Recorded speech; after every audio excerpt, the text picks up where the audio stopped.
I'm Dr. Jennifer Miller, and I'm with Sul Ross State University, and I'm with these three lovely, fun ladies: Rebecca Garcia, Samantha Benays. This should not be hard to say. Okay. And Elizabeth Livingston.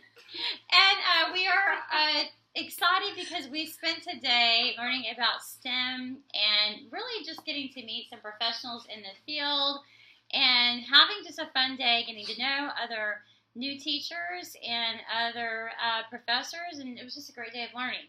So every day we are reflecting, and I thought it would be fun to do different technologies each day. So we're just starting low key today with just the camera app. So this is just the camera app on a MacBook, be like an iPad or a phone. What's great about it is you can just hit record, and that's a great way to capture your learning for that day.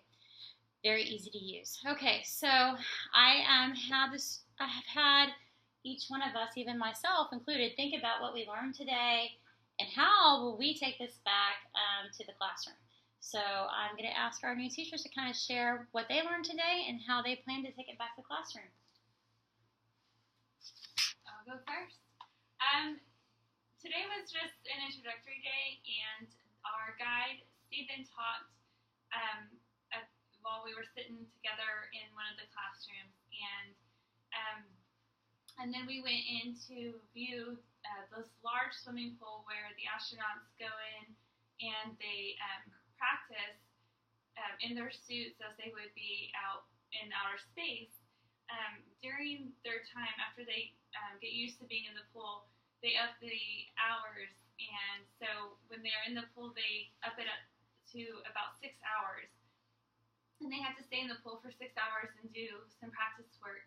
Well, when they go out to outer space, that is the time limit that they are out there.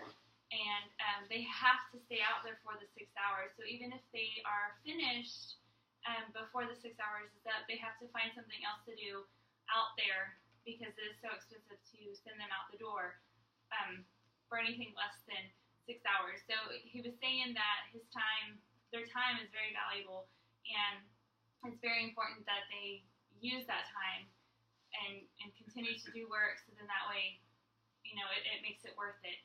And then Stephen came back and countered with using that in the classrooms, making sure that we take up all of the time that we are allowed. If we have 15-minute increments per class, or if we have, an hour block or an hour and a half block per subject, that we need to make sure that during that time we are using it wisely. And if a student or students finish their assignment before the time is up, not to have them just color, but to have them doing something that either introduces them to the next unit or something more interactive and more gets their time used wisely. So just taking that back with me to the classroom.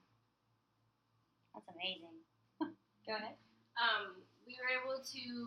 We sat down with Stephen, and he kind of talked about his life and how he became into education and why he wanted to be a teacher, and then how he got to NASA. And one of the things he really talked about was being cultural responsive, which doesn't just mean being able to relate to your kids, not trying to, he used the refrain, one-up them. You don't have to know exactly everything that they're going through, but kind of have, sympathy and empathy for them. And he also talked, the thing about cultural responsive is not just, understanding, but being able to use that for all of the cultures, and not just their culture, but cultures that they may not necessarily see. And he talked about how his kids were primarily African-American, and they kept bringing in African-American presenters, and they were kind of bored, and he didn't understand why they were bored, and they're like, we've learned about this our whole life because that is our culture.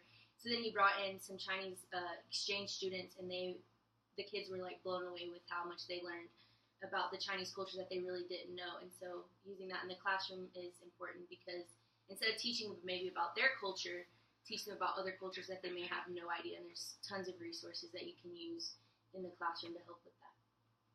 That's awesome. Teaching them to be a global citizen is really important. Okay. Going off of what they said about Stephen Smith, he gave us 5 steps in a path in situ engagement. And his first step was to ask questions, to always kind of ask your students questions and to figure out who they are, learn just little things about them that you don't think will necessarily make a difference, but it really does. Listen and follow up. If there's an issue, always follow up on it. Kind of always just listen to them and really open up your heart and your mind to these kids because I mean they are the reason that you're there.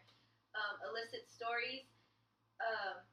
Basically, share your story, and that'll make them comfortable. Of course, you target your story based on the level of your students. So, I mean, he shared his story about his up and coming to becoming a teacher, and I feel like that really helped his students open up to him.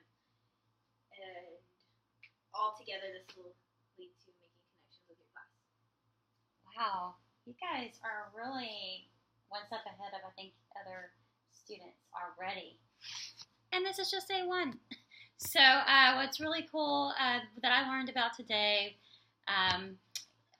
is about all of the different STEM and STEAM careers and how they've evolved over time, and how important it is for us to be better communicators, both verbally, written communication, oral presentation skills, and these global cultural skill sets that you're talking about. Those are kind of connected with communication as well, being able to talk with people from different cultures, different backgrounds. And it was just interesting to see how this has changed over time. So I thought that was a big takeaway, that it's really important that we try to use different types of communications, such as video, but also written, blog, ways that we can connect with other people, other cultures across the world, so that we can do better project-based learning activities. So that was a takeaway that I took today. All right, so tomorrow we're going to try this again, and we'll have 2 different question sets. The purpose of this reflection time is for us to really think about our learning and how we can maybe pay it forward in the future, but also to maybe experiment with different communication technologies so that we can improve our communication and help people, not just Sul Ross, but possibly around the world, take what we're learning today and maybe apply it to the classroom. All right, thank you, ladies, for sharing.